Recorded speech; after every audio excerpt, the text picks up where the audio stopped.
avec moi. L'Esprit du Seigneur est dans ce lieu. L'Esprit du Seigneur est dans ce lieu. On reprend ensemble. Hey. L'Esprit du Seigneur est dans ce lieu. L'Esprit du Seigneur est dans ce lieu. L'Esprit du Seigneur est dans ce lieu. L'Esprit du Seigneur est dans ce lieu. L'Esprit de Dieu est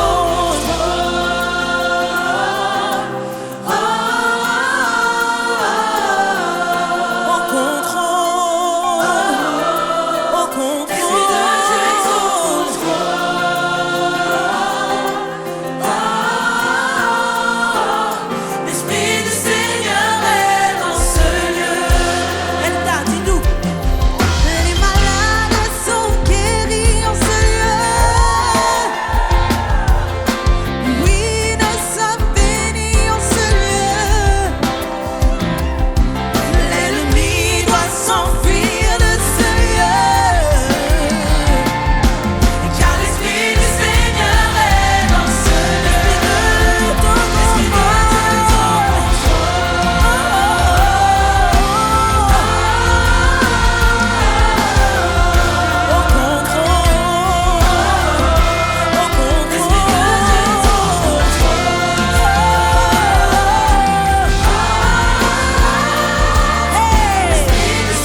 Est dans ce lieu.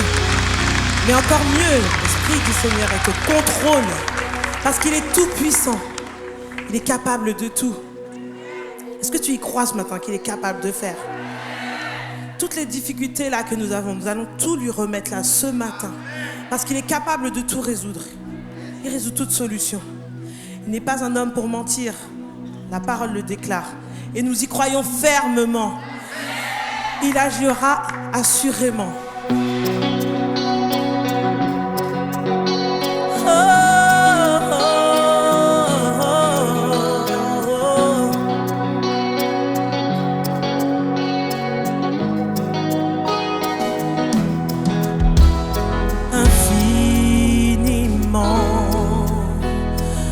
Abondamment, bien au-delà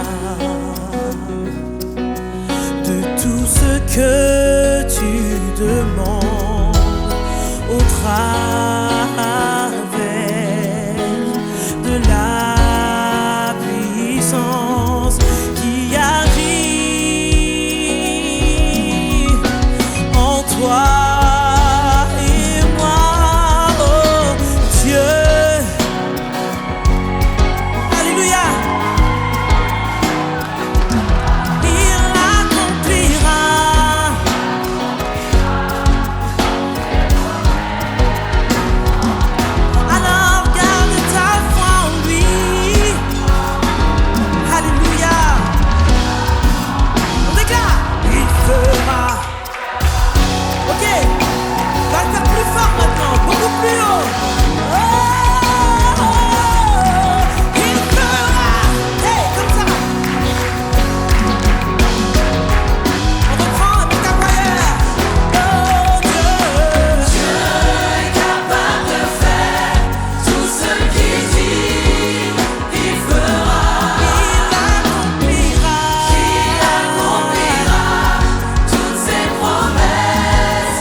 dans nos cœurs.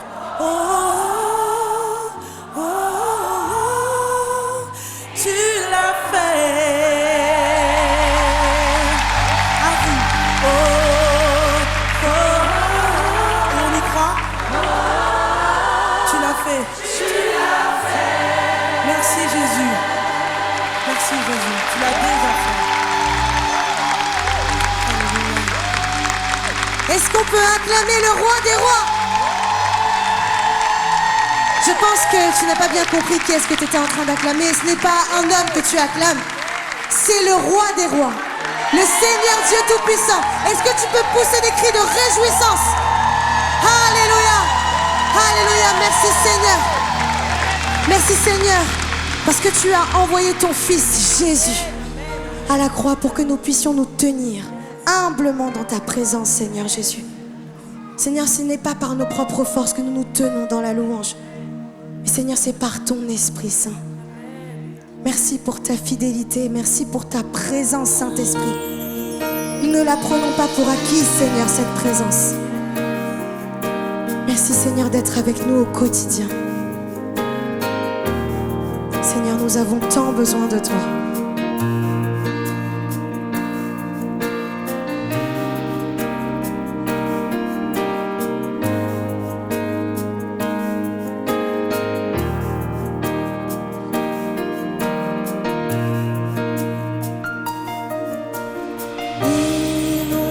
Ce lieu de ta présence, nous avons besoin de toi.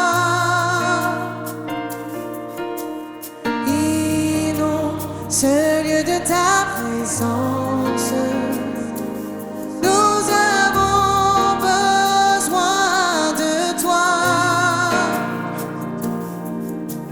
Viens, Esprit de révélation, souffle sur nous, souffle sur nous.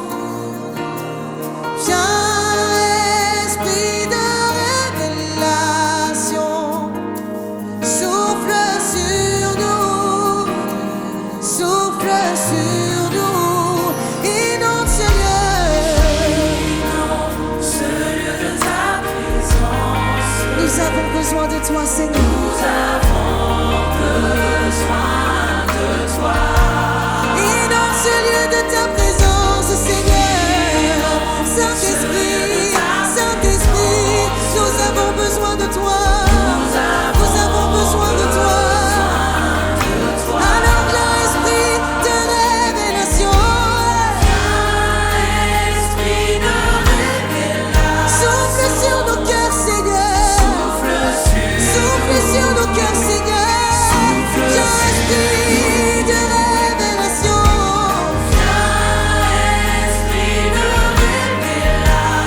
Souffle sur nous, Seigneur.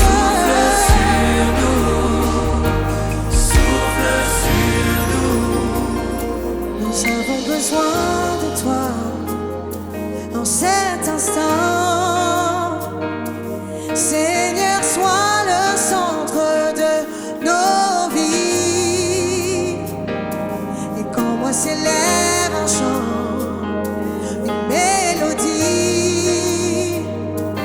témoignant de ta grâce infinie, nous avons besoin de toi, Seigneur. En cet instant, Seigneur, viens régner en nous, Seigneur. Et quand nous s'élève un chant, nous vont vers toi. Une mélodie pour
Et si les mots te manquent, dis-lui simplement ces paroles. Inonde ce lieu de ta. Nous avons besoin de toi, Seigneur. Nous avons besoin de toi. Alors viens, esprit de révélation. Souffle sur nous, Seigneur. Souffle sur nous, Seigneur. Viens, esprit de révélation. Viens souffler, Seigneur. Viens souffler sur nous, Saint-Esprit. Viens, esprit de révélation. Viens.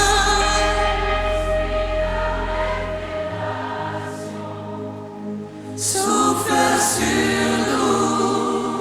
Souffle sur nous. Continue encore une dernière fois. Viens, esprit de révélation.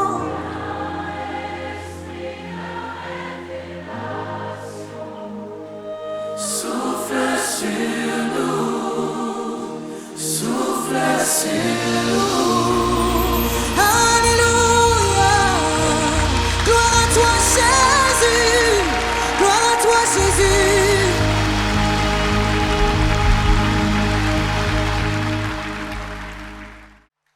La raison pour laquelle tu es en train de regarder cette vidéo, la raison pour laquelle tu es là dans ce lieu, c'est parce que tu as faim et soif de recevoir quelque chose qui vienne de Dieu, oui ou non?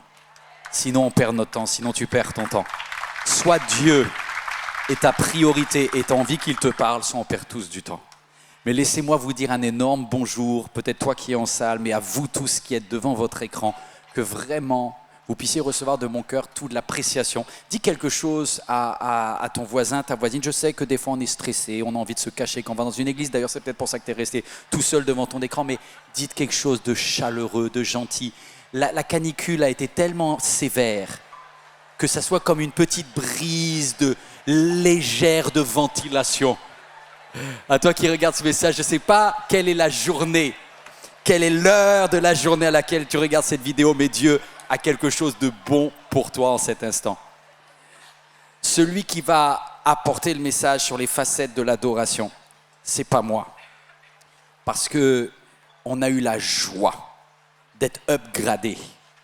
Est-ce que l'on peut accueillir le pasteur Atom Sissi?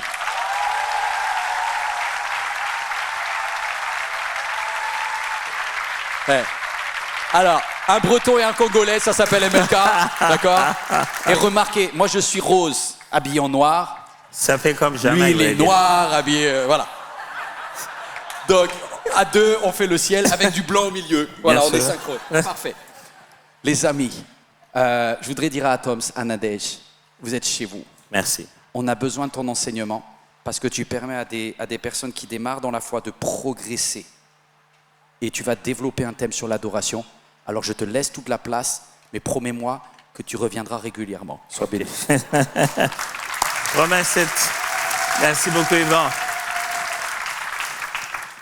Comment allez-vous ce matin? Ça va? C'est mieux qu'hier, hein? Ah, hier, il faisait beaucoup plus chaud, beaucoup plus chaud. Mais quand je suis entré ici, j'étais très content d'être dans la maison du Seigneur. Je me suis dit, c'est pourquoi on appelle ça la maison du Seigneur. Ça devrait toujours avoir une climatisation. On sentait la différence. Ce matin, je suis là pour parler avec vous justement de ce thème qu'on a appelé les facettes de l'adoration. Enfin, c'est juste pour dire que des fois, on regarde l'adoration, on pense qu'à la musique. Dès qu'on dit adorer, la première des choses qu'on a dans nos têtes, c'est chanter, danser, pousser des cris de joie. En réalité, l'adoration, c'est d'autres facettes aussi. Il y a des aspects de l'adoration qui commencent bien avant même de se mettre à chanter. Et pour ça, je vais vous proposer 2 textes de base. Le premier est dans le livre de la Genèse. Genèse chapitre 22, le verset, vous pouvez aller du premier verset si vous voulez jusqu'au plus tard. Moi, je vais commencer au verset 10. C'est dans ce texte que vous trouverez pour la première fois le mot « adorer » dans la Bible. Le mot qui est traduit après dans l'Ancien Testament en hébreu pour dire « adorer » en français, apparaît ici pour la toute première fois. Vous allez le voir. C'est dans Genèse chapitre 22, on va commencer à partir du verset 10. Puis Abraham étendit la main et prit le couteau pour égorger son fils. Alors, suivez la lecture, il ne va pas l'égorger, ok? C'est juste que c'est intriguant à ce moment-là, il ne sait pas qu'il ne va pas l'égorger. Il prit le couteau pour égorger son fils. Alors, l'ange de l'Éternel appela des cieux et dit, « Abraham, Abraham !» Et il répondit, « Me voici. » L'ange dit, « N'avance pas ta main sur l'enfant et ne lui fais rien, car je sais maintenant que tu crains Dieu. » En fait, Abraham est sur le point d'égorger Isaac comme cela lui a été demandé. C'est le même Dieu qui lui dit, « Non, non, non, c'était un test. Ne touche pas. Maintenant, je vois que tu me crains et que tu ne m'as pas refusé ton fils, ton unique. » Abraham leva les yeux et vit derrière lui un bélier retenu dans un buisson par les cornes. Et Abraham alla prendre le bélier et l'offrit en holocauste à la place de son fils. Voilà, finalement, Dieu lui-même a pourvu du bélier pour être offert et non pas l'enfant. Abraham donna à ce lieu le nom de Jéhovah-Jireh. C'est pourquoi l'on dit aujourd'hui à la montagne de l'Éternel, il sera pourvu. La suite dit ceci. L'ange de l'Éternel appela une seconde fois Abraham des cieux. Et il dit, je le jure par moi-même, parole de l'Éternel, parce que tu as fait cela et que tu n'as pas refusé ton fils, ton unique, je te bénirai et je multiplierai ta postérité comme les étoiles du ciel, comme les sables qui est sur le bord de la mer, et ta postérité possédera la porte de ses ennemis. Toutes les nations de la terre seront bénies en ta postérité parce que tu as obéi à ma voix. Abraham étant retourné vers ses serviteurs, ils s'élevèrent et s'en allèrent ensemble à Beersheba, car Abraham demeurait à Beersheba. Je viens de vous lire l'une des histoires les plus compliquées de la Bible, parce que quand vous commencez ça, vous êtes un peu perdu. Comment le Dieu de la Bible demande-t-il pour lui fasse un sacrifice humain? Lui qui est contre ça, il est contre Moloch. Il veut qu'Abraham tue son fils. En réalité, c'est beaucoup plus profond que ça. En fin de compte, Abraham ne va pas tuer l'enfant parce que ce qui devait se passer dans son cœur a bel et bien eu lieu. Et lorsque c'est arrivé, Dieu dit, c'est bon. J'avais besoin de ce qui se passerait à l'intérieur, non pas ce que tu allais exécuter physiquement. L'adoration, mes amis, c'est beaucoup plus que chanter. J'ai l'impression que dès qu'on dit adorer, les gens se disent « Ah, il va parler de l'adoration, ça ne sera pas nous aujourd'hui alors, il va parler des choses qui ne me concernent pas. » Parce que nous, quand on vient à l'église, il y a les adorateurs qui adorent et nous, on consomme. Et ils chantent et nous, on adore, on consomme un peu l'adoration qu'ils ont faite. Mes frères et sœurs, soyons sincères. Quand on parle d'adoration, on ne parle pas que de ceux qui chantaient ici tout à l'heure. On parle de tout un chacun de nous. L'adoration, ce n'est pas quelque chose que nous venons consommer en venant à l'église. Non, l'adoration, c'est ce que Dieu vient consommer quand il vient au milieu de nous. Il ne s'agit donc pas de rester là, de se dire qu'ils adorent et je vais... Vous savez, vous avez déjà entendu ça. Des fois, on dit l'adoration d'aujourd'hui, c'était pas vraiment très bien. Je n'ai pas beaucoup aimé l'adoration d'aujourd'hui. Bon, je comprends deux fois dans quel sens les gens les disent. Mais allez, moi, si je viens chez moi, fatigué, à l'heure où je viens du boulot, je conduis longtemps depuis le bureau de MCI jusqu'à la maison, et je vous trouve chez moi, et assis, et quand j'arrive, vous me dites, mon foufou n'est pas bon. Pour ceux qui ne connaissent pas le foufou, c'est une forme d'astéroïde venue du ciel. Non, c'est pas ça. Le foufou, c'est la boule nationale. Bon, expliquons bien. C'est juste un repas congolais qu'on aime beaucoup, vous en faites pas. Et tu me dis que mon foufou n'a pas été bon. Et moi, je m'étonne. Je me dis, comment tu le sais? Comment tu as mangé mon foufou? Qui te l'a donné? De fois, on se permet de juger même l'adoration en disant qu'elle n'a pas été bonne. Ce n'est pas toi qu'on adorait. Comment tu sais que ce n'était pas bon? Oh, tu veux dire que tu n'as pas assez dansé? Ce n'était pas ton cantique préféré? Ce n'est pas toi qu'on essayait de plaire. C'est Dieu qu'on essaie de plaire. Il est possible que ça n'a pas été très mouvementé pour toi, mais Dieu a entendu les cœurs. Et lui, il a aimé ça. Et j'aimerais qu'à la fin de ce message, chacun de nous se positionne comme un adorateur et non pas comme un consommateur d'adoration. C'est à Dieu de consommer notre louange et notre adoration. Voici un deuxième texte qui va me permettre de bâtir l'idée de 4 facettes de l'adoration. C'est dans Job. Job chapitre 1, Je vais lire à partir du verset 6. Job chapitre 1, verset 6. Or, le Fils de Dieu vint un jour se présenter devant l'Éternel et Satan vint aussi au milieu d'eux. L'Éternel dit à Satan, « D'où viens-tu » Et Satan répondit à l'Éternel, « De parcourir la terre et d'y m'y promener. » On ne pouvait pas attendre mieux comme réponse, hein? C'est quand même Satan. Il est très vague. L'Éternel dit à Satan, « As-tu remarqué mon serviteur Job?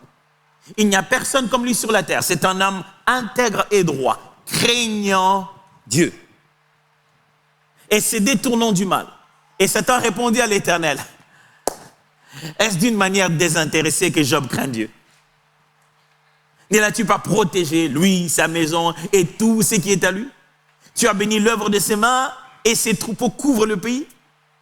Mais étends ta main, il propose à Dieu, hein, il dit, Dieu, étends ta main, touche à tout ce qui lui appartient.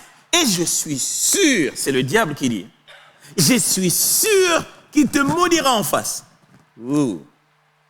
L'Éternel dit à Satan, voici tout ce qui lui appartient, je te le livre, seulement ne porte pas la main sur lui.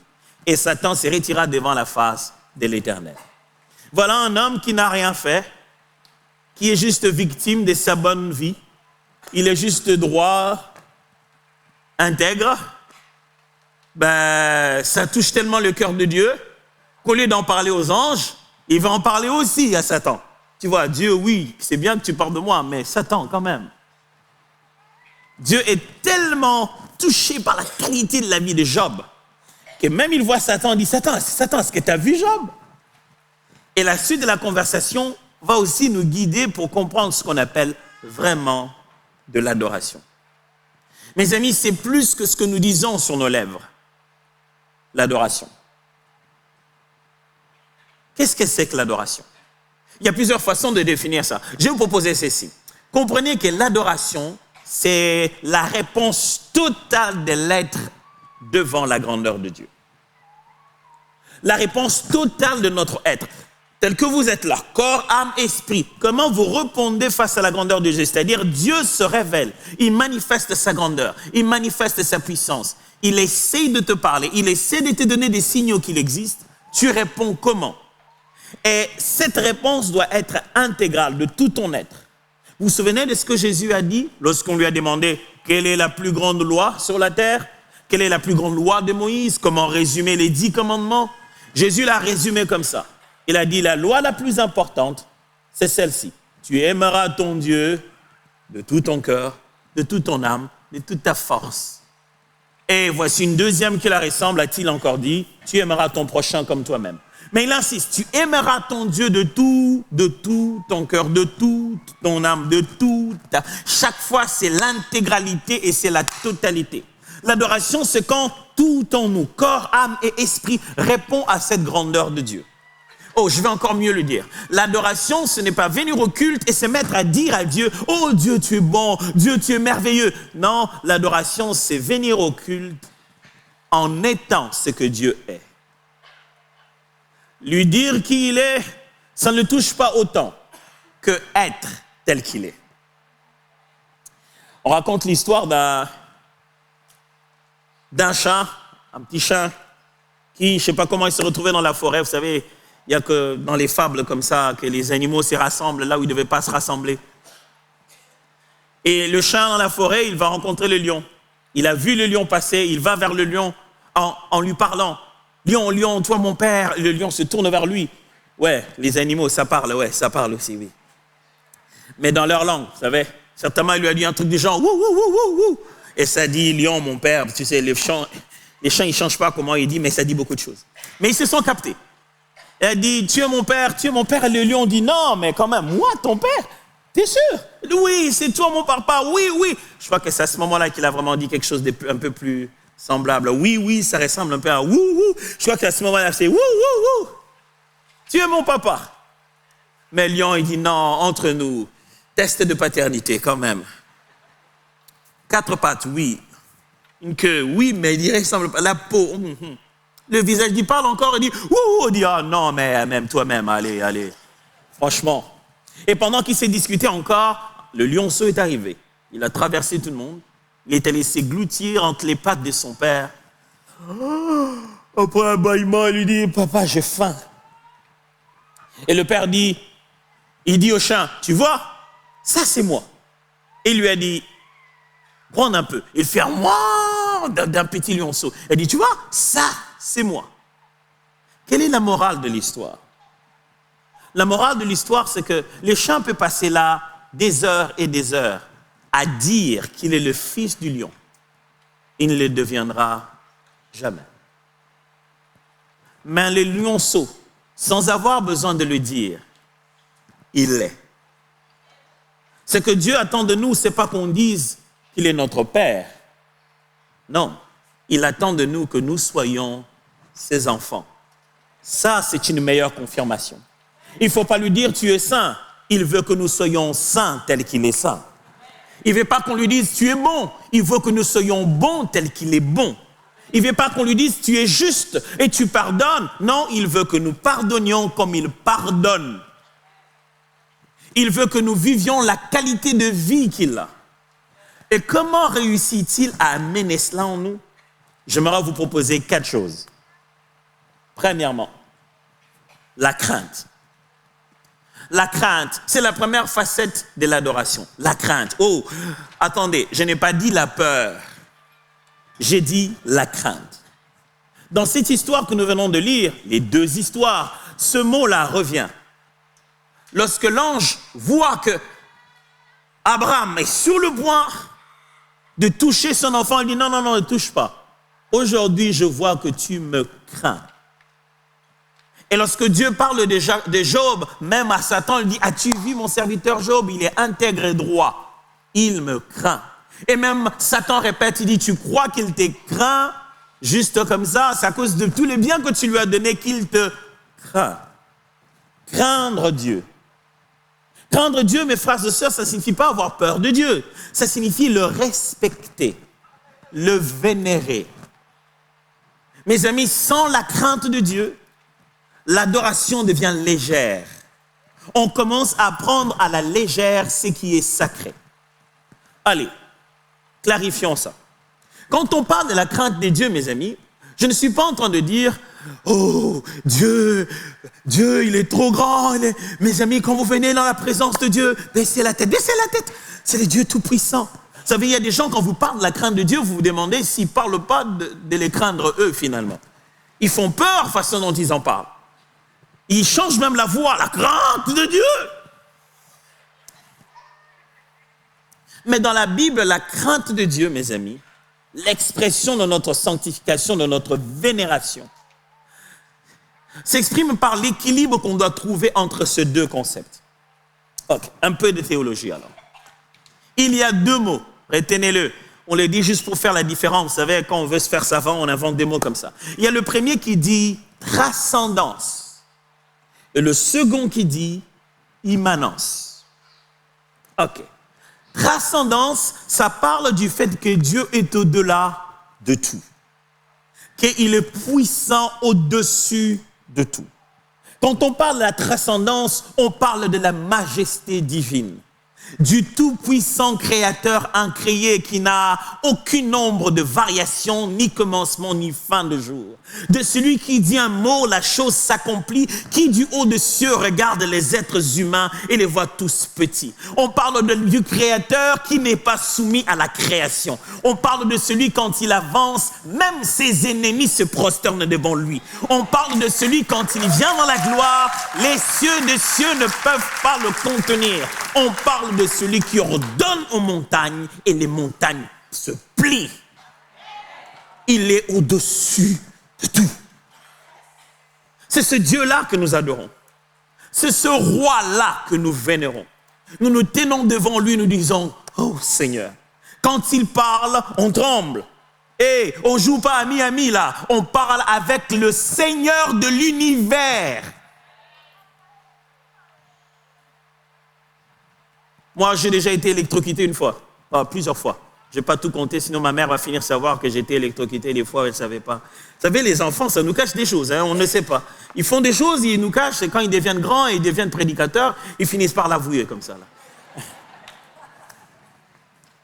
Je me souviens la fois, j'ai été électrocuté, j'ai tenté de posé la marmite sur un réchaud qui était à même le sol, et moi, j'avais un peu de l'eau sous mes pieds.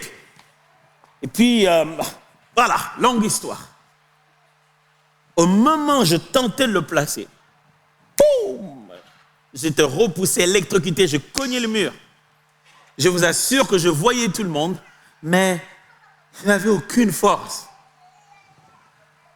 Je ne savais pas quoi dire. J'étais épuisé. À croire que ça, c'est l'homme qui a tiré de l'énergie qui vient de l'eau, que Dieu a créée par sa parole. Mes amis, nous n'avons pas affaire à un homme supérieur. Nous avons affaire à un créateur. On devrait se tenir devant lui avec respect. Mes amis, ça c'est vrai. Mais il y a aussi l'autre aspect. Dans toutes les religions, il y a un peu de ça. Hein? Un grand Dieu, un puissant Dieu. On rappelle, des fois même on en fait de trop. On profite sur le dos des gens à cause de ça. Mais la beauté de la foi chrétienne, c'est l'autre aspect. L'immanence de Dieu. L'immanence parle du fait que Dieu habite en nous. Oh oui. Ce créateur incréé, que rien ne peut contenir, a accepté, comme ça, de devenir ami avec des simples mortels que nous sommes. De trouver refuge chez nous, dans nos cœurs, nous qui ne sommes que vases d'argile et si faibles. Il sait qu'on va encore commettre la même bêtise, mais son amour est toujours là. Et la Bible dit, il n'a pas honte d'être appelé notre Dieu. Je te bénis, toi, qui connais mes limites, mais qui n'arrête jamais de m'aimer tel que je suis. Et chaque jour, quand tu vois mes efforts se limiter, tu viens à mon secours. Même dans les endroits où personne ne me voit, tu es là dans mon cœur. Tu fais briller toute ma vie. Et sans toi, je ne peux rien. Tu es ma force, mon secours. Il est bon d'avoir un Dieu qui habite avec toi, dans ton cœur, qui ne demande pas les visas quand tu demandes, que tu n'as pas mis dans tes bagages en soute. C'est un Dieu qui est à l'intérieur de toi. Ça, il faut trouver l'équilibre entre ces deux-là. Craindre le Seigneur et aimer le Sauveur. Respecter le roi et bâtir une relation avec l'ami. Je ne sais pas si ça vous est déjà arrivé, mais moi, ça m'arrive quand même assez souvent de me retrouver à un endroit où, où peut-être je suis honoré, je suis là-bas en tant qu'enseignant, professeur, conférencier, ou je fais quelque chose d'autre dans les multiples choses que je fais dans ma vie. Et là, tu vois un ami de longue date. Je ne sais pas si ça vous est déjà arrivé. Tu le vois venir, tu sais qu'il va citer un nom que les gens ne connaissent pas. Et tu essaies de lui faire des signes avant qu'il s'approche. Tu lui fais des signes pour... Mais lui, il vient déjà, ah mon pote, il va le dire, Ah, ici, il dit... Il y a des amis comme ça. C'est ça le mal que nous faisons, mes amis. Quand il est roi, on veut se comporter avec lui comme s'il était juste ami. La crainte de Dieu, c'est reconnaître l'équilibre qui existe entre bâtir une relation et respecter une volonté. Se soumettre à lui et marcher avec lui. Allez, essayez de faire ça. Le président de la République, parce que vous avez été son ami et vous avez grandi ensemble, le jour où il fait un discours en plein milieu, dehors comme ça, là, à la place ouverte, et vous courez à partir de la foule pour aller l'embrasser. Les snipers vous aura déjà eu depuis longtemps. C'est seulement à l'autopsie qu'on regardera pour savoir quelle est la relation que vous avez avec lui. Mes amis, quand Dieu est roi, comportons-nous devant lui comme un roi. Quelquefois, il ne veut pas qu'on montre aux gens qu'il est notre ami. Il veut qu'on montre aux gens qu'il est notre roi. Le sens du secret et du respect fait partie de notre louange. Mais Dieu ne veut pas que devant le monde, on soit comme des gens crispés, qui ne connaissent même pas à qui ils ont affaire. Sa joie, c'est aussi de nous voir comme des enfants, qui parlent de leur Père, c'est lui qui habite dans leur cœur. Si c'est ça la crainte. Deuxièmement, c'est l'obéissance. Ça se suit, n'est-ce pas? Quand j'entends l'obéissance, je parle du fait de pratiquer, de mettre en application la parole de Dieu. C'est écouter sa parole, mais faire aussi ce qu'elle dit. Obéir. La Bible Jésus donne un bel exemple. Il dit 2 enfants. On leur dit, le premier leur dit, va faire un travail. Il dit, je vais le faire. Mais après, il ne le fait pas. Au second, on dit, va faire un travail, et puis il dit, ah, je ne veux pas le faire. Et en fin de compte, il le fait. Et Jésus pose la question, lesquels de deux a obéi? Réponse? Le second, bien sûr. Parce qu'il ne suffit pas de dire. N'est-ce pas que Jésus en parle? Il dit, ce ne sont pas tous ceux qui me disent, Seigneur, Seigneur, qui entreront dans le royaume. Ce sont ceux qui obéissent à ma parole. Mes amis, c'est en traduisant la parole de Dieu en action. C'est en vivant ce qui est écrit qu'on adore Dieu. On adore Dieu en pardonnant là où il faut pardonner. C'est parce que c'est écrit. On adore Dieu en secourant quelqu'un dans le problème, parce que c'est écrit. Il dit même au peuple d'Israël, le jeûne dont je prends plaisir, c'est le jeûne où vous allez libérer les captifs. Vous faites du bien autour de vous. Frères et sœurs, l'adoration, ce n'est pas d'abord chanter, c'est obéir à Dieu. C'est faire ce qu'il attend de nous. Obéir, mes amis, ce n'est pas du légalisme. Je ne vous parle pas d'obéir ou bien on te fait du mal. Non. Je parle de obéir pour son propre bien. J'ai déjà vu la tête que m'a fait mon fils. La fois où je me suis rendu compte qu'il était trop plongé dans son PS. Il était tout le temps derrière ça. Mon fils, le tout dernier de la famille. Chérie, c'est le tout dernier, non? On était d'accord, non? Donc, c'est officiel, c'est le tout dernier. Et je me souviens la fois, je vais aller arrêter son jouet. J'ai dit, je prends son PS, son PlayStation. J'ai dit, non, on ne joue plus à ça. Je vais garder ça. Je dis, il faut que tu restes concentré, il faut que tu fasses le travail. Et je dis, va ranger ta chambre. Je pouvais sentir qu'il me regardait bizarrement. Je sentais qu'il me jetait le regard. Et je sentais en lui qu'il y avait un truc du genre, c'est ça, ouais, les pasteurs, ça refuse des PS à leurs enfants et ça leur demande d'aller travailler. Puis je dis, monte dans ta chambre, va faire ta chambre. Je dis, il faut quand même que j'aille vérifier. Il est dans sa chambre, là, ses propres habits. Il n'ose même pas se pencher pour les ramasser. Je l'ai trouvé, genre. Et je dis, mais qu'est-ce que tu fais? Il ramasse. Il essaie de le plier. Je dis, arrange-les calmement et que ça saute. Tu vois qu'il me regarde, genre, quelle tyrannie, vous, vraiment, les prédicateurs de l'amour, c'est ce que vous faites à vos enfants. Mais il ne sait pas. Il ne sait pas que je ne fais pas ça pour moi. Il ne sait pas que j'ai la responsabilité de faire ce que l'école ne fera pas. Il ne sait pas que le sens d'organisation de son cerveau, la capacité de retarder sa rémunération après ses efforts, cette capacité à se concentrer jusqu'au résultat. Aucune école ne lui donnera de cette manière. Il n'habite pas l'école, il n'a pas d'habits à ranger là-bas. C'est ma responsabilité de père. Il ne se rend pas compte que je suis en train de façonner en lui ce qui voudra son grand salaire, ce qui lui permettra de gagner autant dans les entreprises qu'il va créer. Il ne le sait pas. Ça ne va rien me faire, moi, s'il ne dort pas bien. C'est à lui que ça va faire des maladies, mais il ne le sait pas. C'est exactement pareil. Obéir à Dieu ne lui ajoute rien. Il est Dieu. Quand il te demande d'obéir, c'est certainement pour toi. Quelle est la dernière fois où tu as senti ton cœur contrit, tiraillé, parce que tu voulais faire une chose, mais Dieu a dit non, ce n'est pas ça. Et même en boudant comme mon fils, tu as quand même fait ce que Dieu voulait pour lui rendre gloire. Ça, c'est ce que lui il appelle l'adoration. Troisièmement, voici un autre terme, le brisement. Vous ne l'avez peut-être pas remarqué, quand j'ai lu avec vous l'histoire d'Abraham, l'ange dit à Abraham, ne touche pas l'enfant. Aujourd'hui, je vois que tu me crains. Et à partir du verset 15, la Bible dit, l'Éternel parla à nouveau à Abraham. Et là, il lui dit, le fait que tu ne m'as pas refusé ton fils, je vois que tu m'obéis. Maintenant, tout ça, d'où vient le brisement?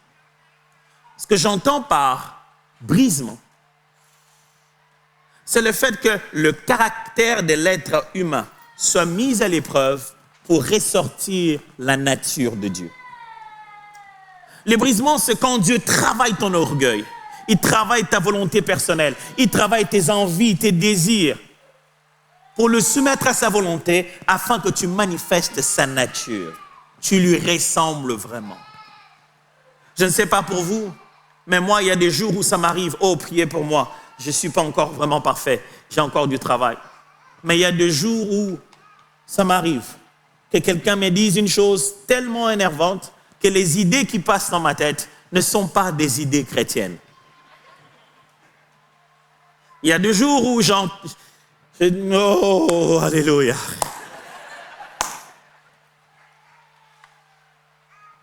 Et ce sont des moments où je me sens si humble et je me dis, wow, je ne suis pas parfait.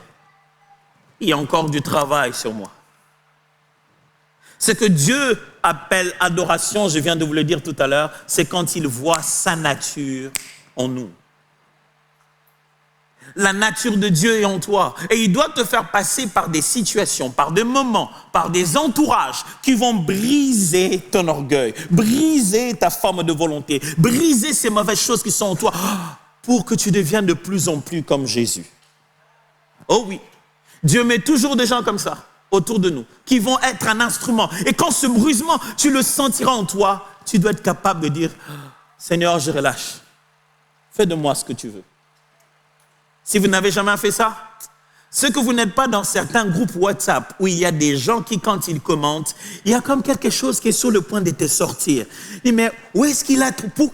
On parlait d'autre chose. Pourquoi quand lui, il intervient dans les groupes, c'est toujours bizarre? Ou vous n'avez pas ces collègues, ces amis autour de vous et vous avez envie de vous dire, qu'est-ce que lui manque lui dans la tête? Pourquoi? Ou vous n'êtes peut-être pas marié. Là, encore une autre école de brisement. Ou peut-être que vous n'avez pas ces genres de voisins. Ouais, ces genres de voisins où tu as envie de dire, je ne sais même plus appeler la police en fait, parce que ça ne sert plus à rien. Parce que je ne sais pas s'ils dansent avec la police en même temps aussi quand elle arrive, ou parce que ces moments-là où vous avez l'impression que c'est trop. C'est un moment où vous mourrez. Un auteur a dit, le changement est l'association de petites morts progressives. On meurt petit à petit. On meurt de son orgueil. On meurt de sa considération de soi. Est-ce que vous êtes mort en vous-même? C'est quand Dieu vous voit comme ça, mort en vous-même. C'est quand vous posez la question, qu'est-ce que je vaux vraiment? Qu'est-ce que ça signifie? David était tellement mort en lui-même que même en étant roi, ça ne lui disait rien que de danser en public. Hein.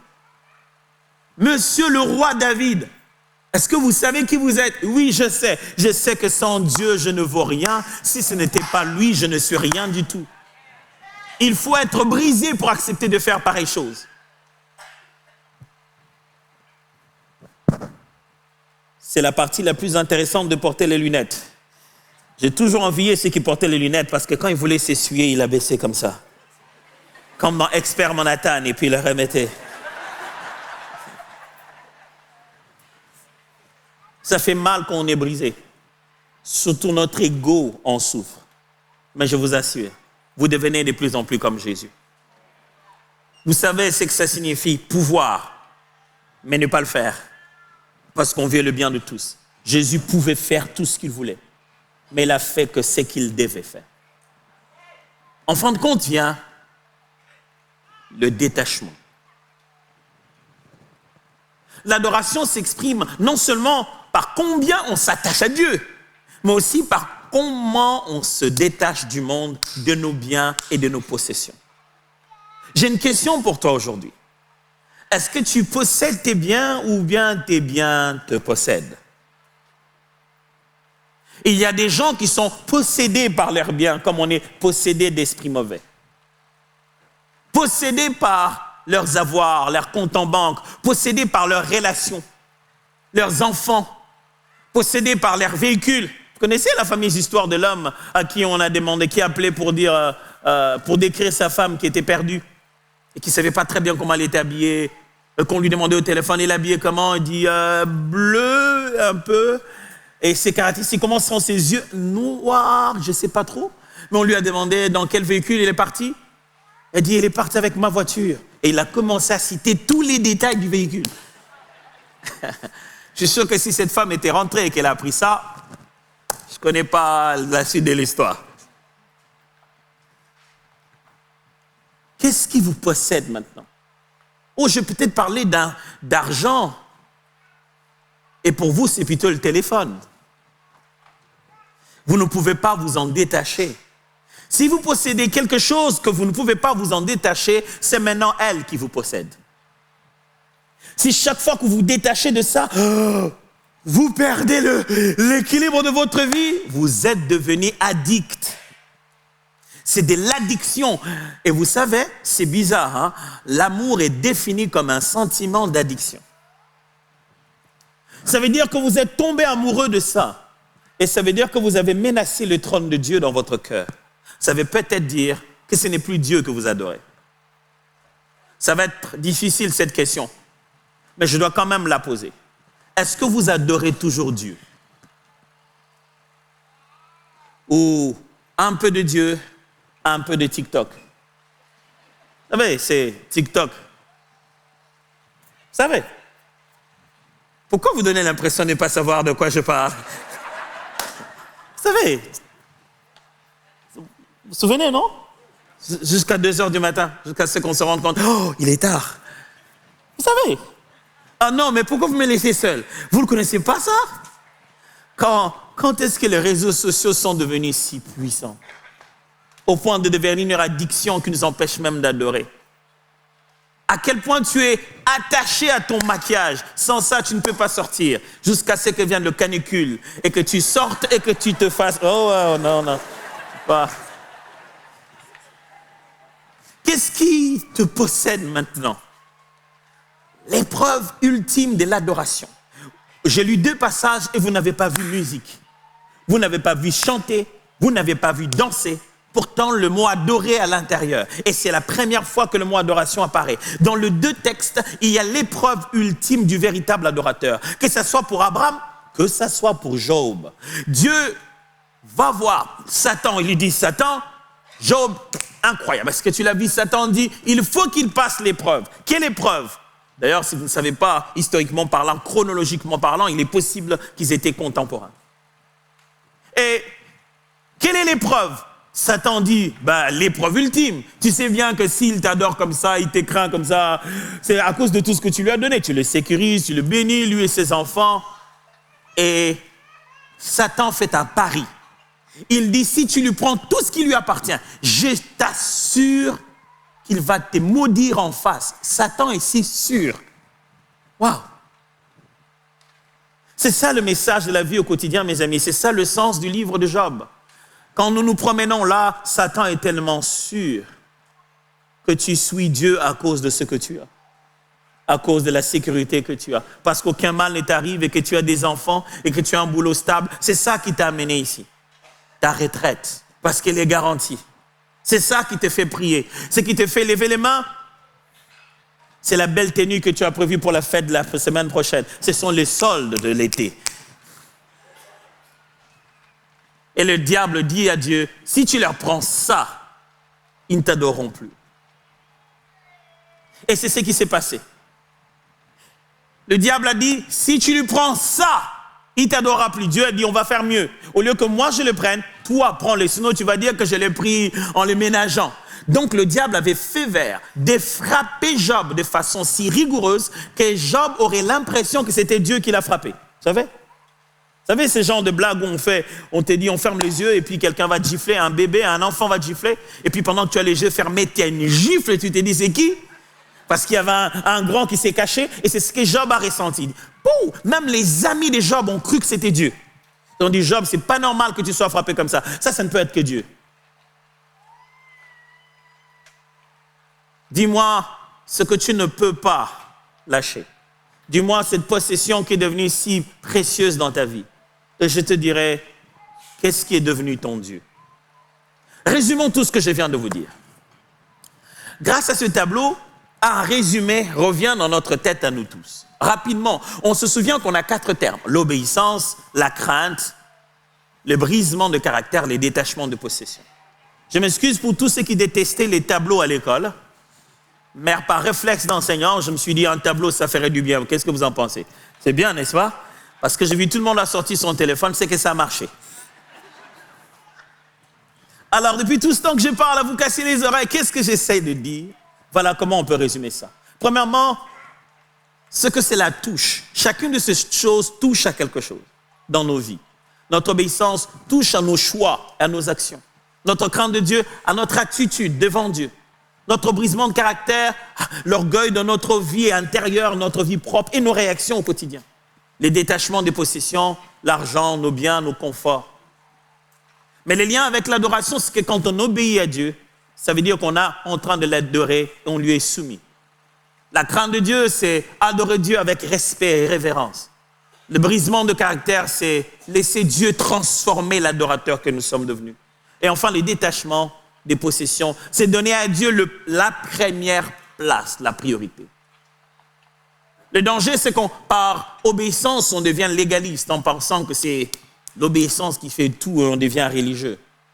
Parce qu'en réalité, l'obéissance produit comme fruit en nous la fidélité, l'intégrité et l'amour. Un amour concret. La crainte de Dieu, eh bien, le danger, c'est que ça nous fasse des fois tomber dans la peur, dans un genre de malaise, parce qu'on a dit « Oh Dieu, je dois le craindre ». Pourtant, le fruit que ça porte en nous, c'est la sagesse. Le commencement de la sagesse, c'est la crainte de Dieu, l'humilité, le sérieux spirituel. Le brisement, ça nous permet de croire que Dieu ne nous écrase pas, qu'il est là pour nous donner la vie, pour nous transformer. Parce que le danger, c'est que par mots brisés, puisse entendre être écrasé. Le fruit qui est amené là-bas, c'est la douceur, la repentance, ressembler de plus en plus à Jésus. Et en fin de compte, le détachement de nos possessions.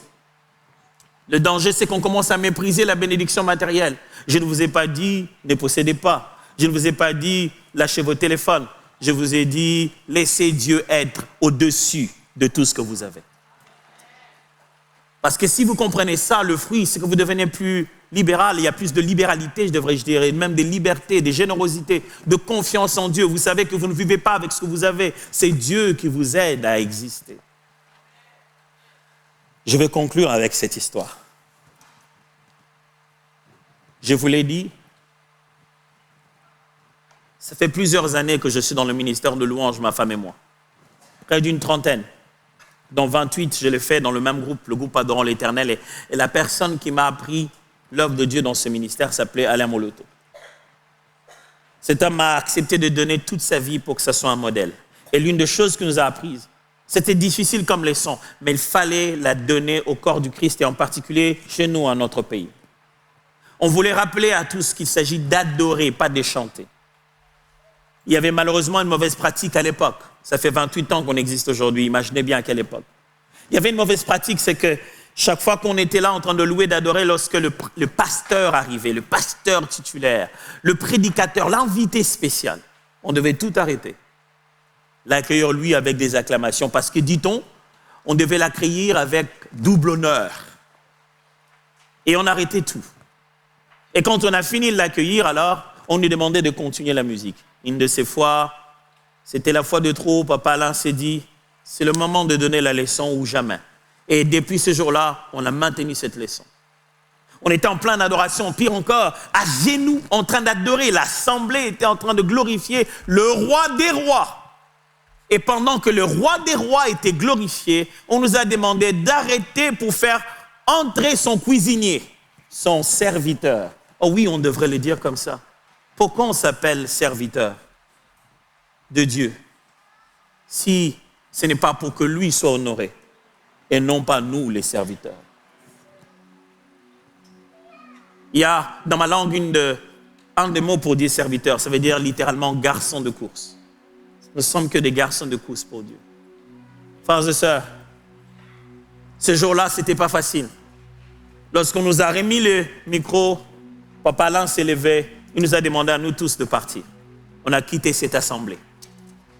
C'est arrivé encore ailleurs. On nous a même invités. On a payé les billets pour nous, pour qu'on vienne chanter. On aurait pu se dire, en plus, ils ont payé les billets pour nous. On devrait juste chanter. Ça, ce ne sont pas nos problèmes. Elle a dit, non, ce n'est pas possible. Ce n'est pas possible. On est censé obéir. C'est ça l'adoration. Et non pas les chants. On est censé craindre, l'honorer. C'est ça l'adoration et non pas nos chants. Est-ce qu'on n'est pas suffisamment brisé pour entrer dans l'assemblée comme tout le monde sans qu'on ait besoin qu'on nous acclame? C'est ça l'adoration. On se dit, avec ou sans argent, avec ou sans cachet, nous adorons Jésus. Et on ne peut pas mélanger ça avec une telle chose. Et j'ai une question pour vous ce matin. Quelle est cette chose dont vous devez vous détacher pour exprimer votre adoration?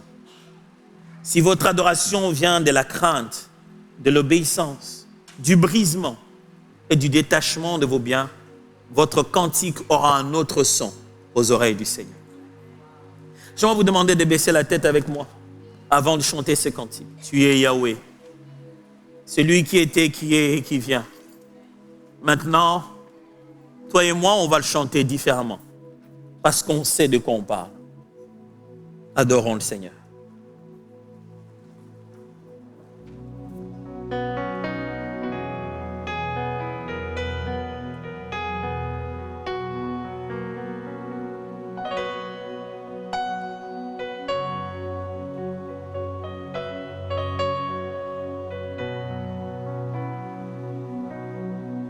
Tu es le Dieu qui était,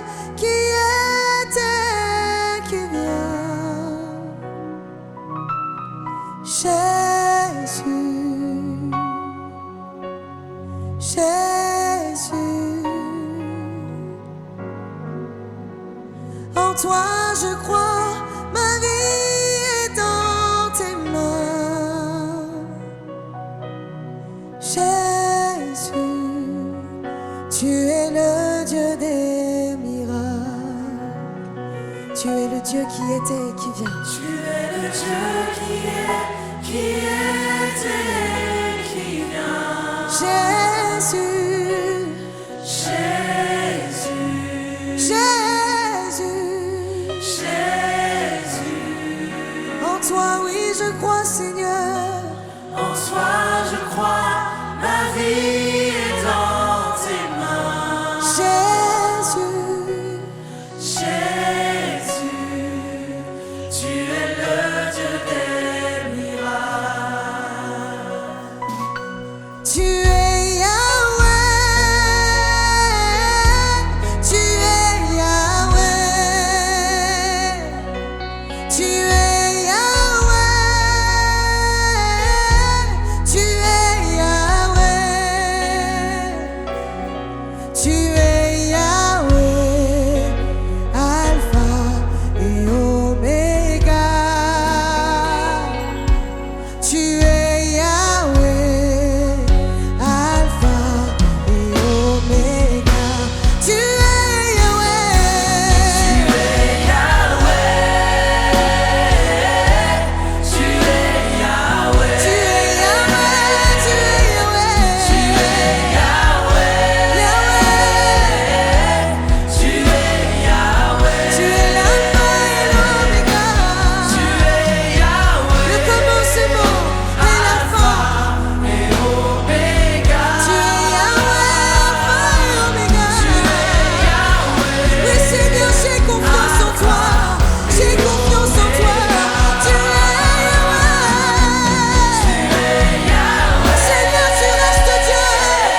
Seigneur, tu tiens nos vies dans tes mains.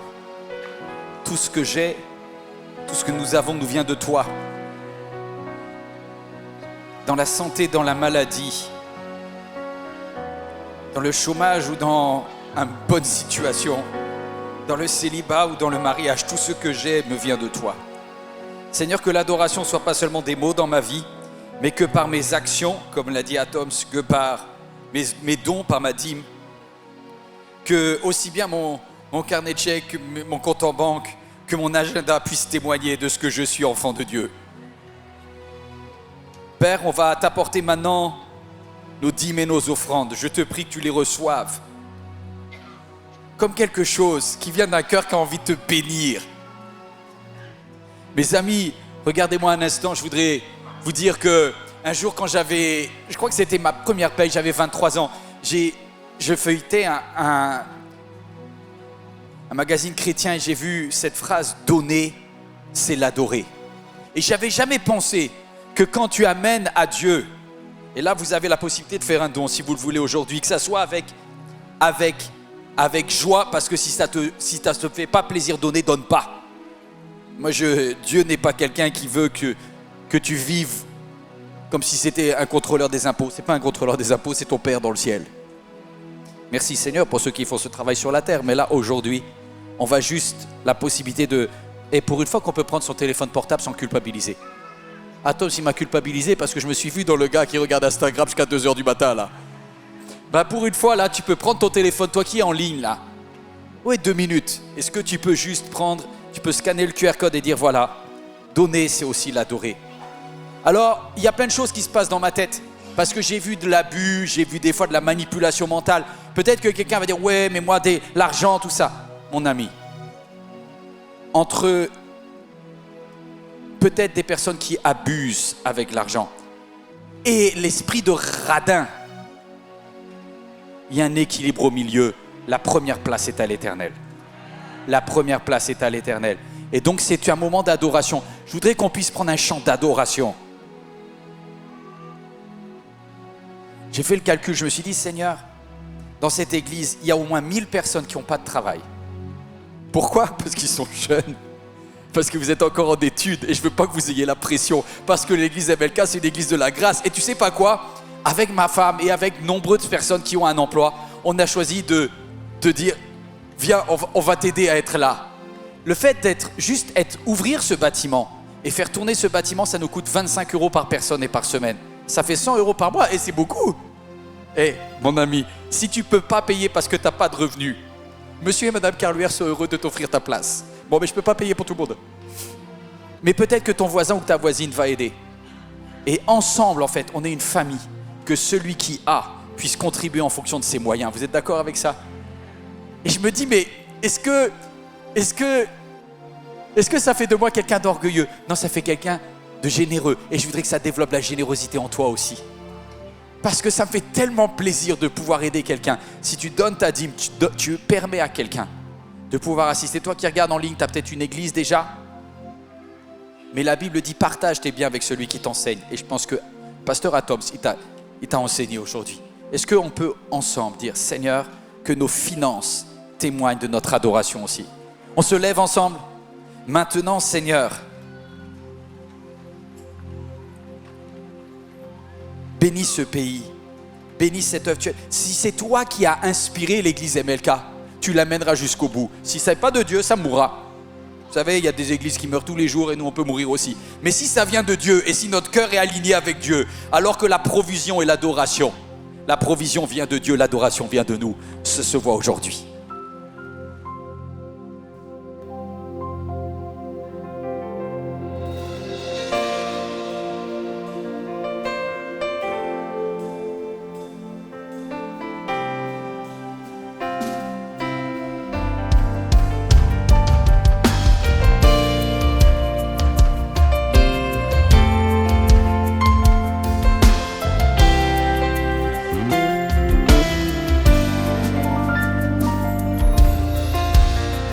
Tu es celui qui ouvre les yeux des aveugles.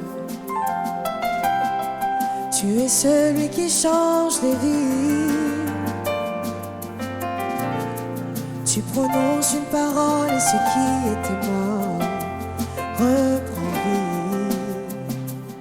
Jésus, Tu es celui qui a inspiré cette œuvre, qui l'amènera jusqu'au bout. Tu avais décidé d'écrire cette histoire avec nous. Maintenant, Seigneur, souffle sur nos vies, envahis nos vies, envahis nos viens visages, toucher nos familles. viens toucher nos familles. Maintenant, Seigneur, Fais connaître le nom qui peut guérir les nations, le nom de Jésus-Christ.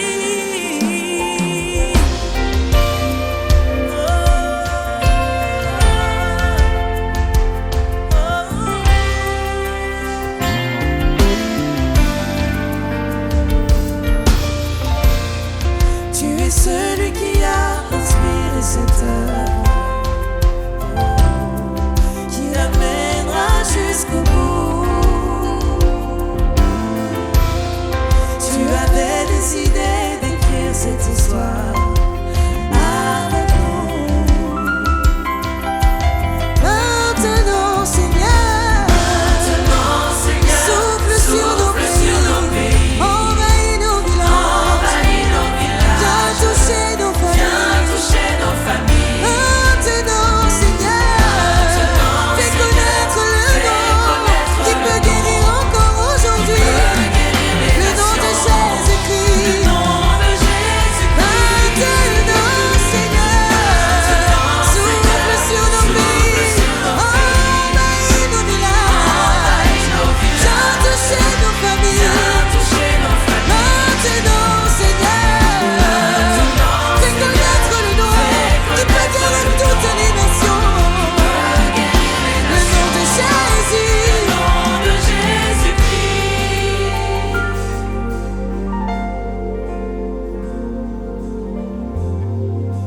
Fais tomber la pluie fais tomber la pluie du ciel. Fais tomber la pluie fais tomber la pluie du ciel. Fais tomber la pluie, Seigneur, une pluie de restauration.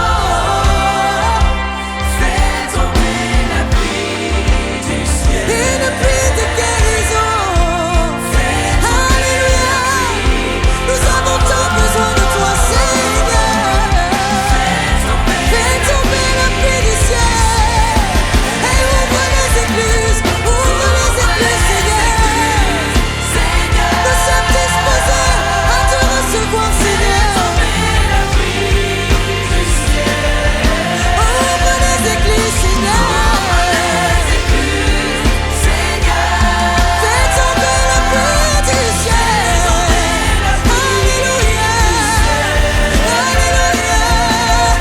Seigneur, entends nos prières. Fais tomber la pluie. Alléluia. Nous avons besoin de toi. Besoin encore d'un toucher de toi, Seigneur. Fais tomber la pluie du ciel. Fais tomber la pluie du ciel. Alléluia, Seigneur. Fais tomber la pluie du ciel. Fais tomber la pluie. Déclare-le encore. Fais tomber la pluie.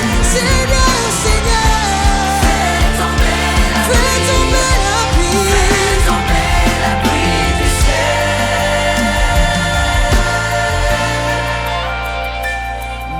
Le Saint-Esprit est là.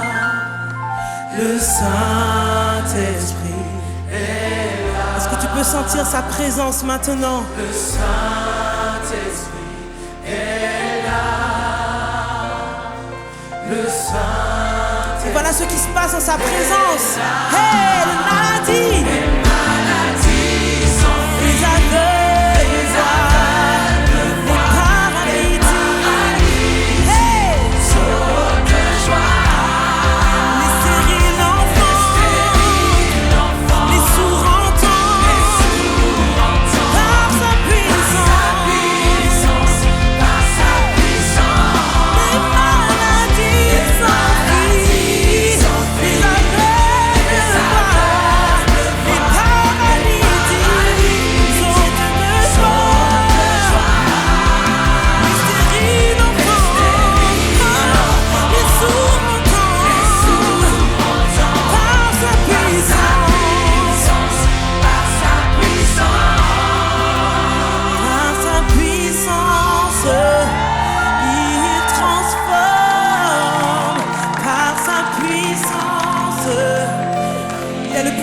guérir ce matin.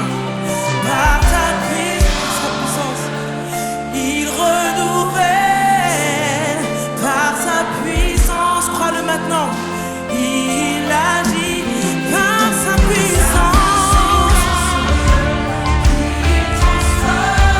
par sa puissance, il guérit.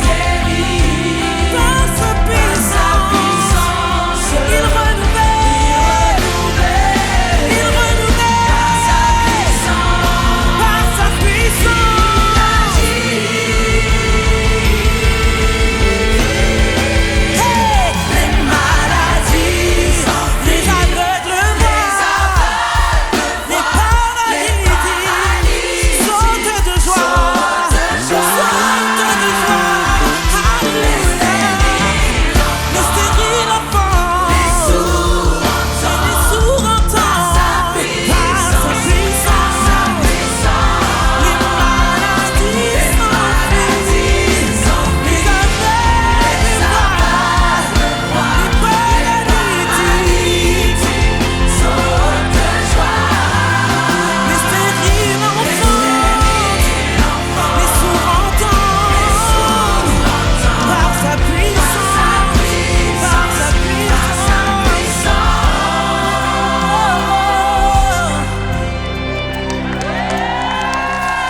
Quand il descend, oui, tout s'arrête.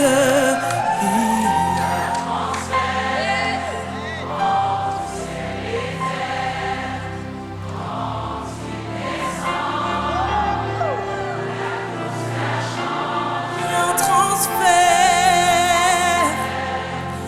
entre ciel et terre.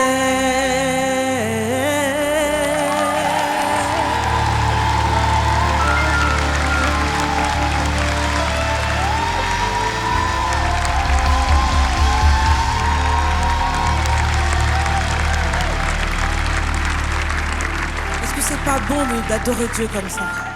C'est bon, hein? Et on va célébrer, on va continuer. Là, de toute façon, on va utiliser notre corps, on va danser. Il y a de la place, il y a de la place devant encore. Venez danser avec nous. Onaga, sortez les mouchoirs! Wouh!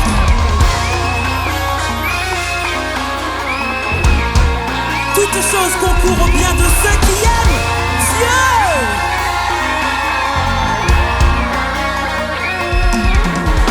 Les liens sont rompus pour mon bien. Les monts déplacés pour mon bien. Les murs sont détruits pour mon bien. Toutes choses concourent à mon bien.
Cette vidéo t'a parlé? Clique sur j'aime. N'oublie pas également de t'abonner et de déclencher les notifications. Si cette vidéo t'a touché, elle peut aussi faire du bien à ceux qui t'entourent. Prends 5 minutes pour la partager à un proche ou à un ami qui en aurait besoin.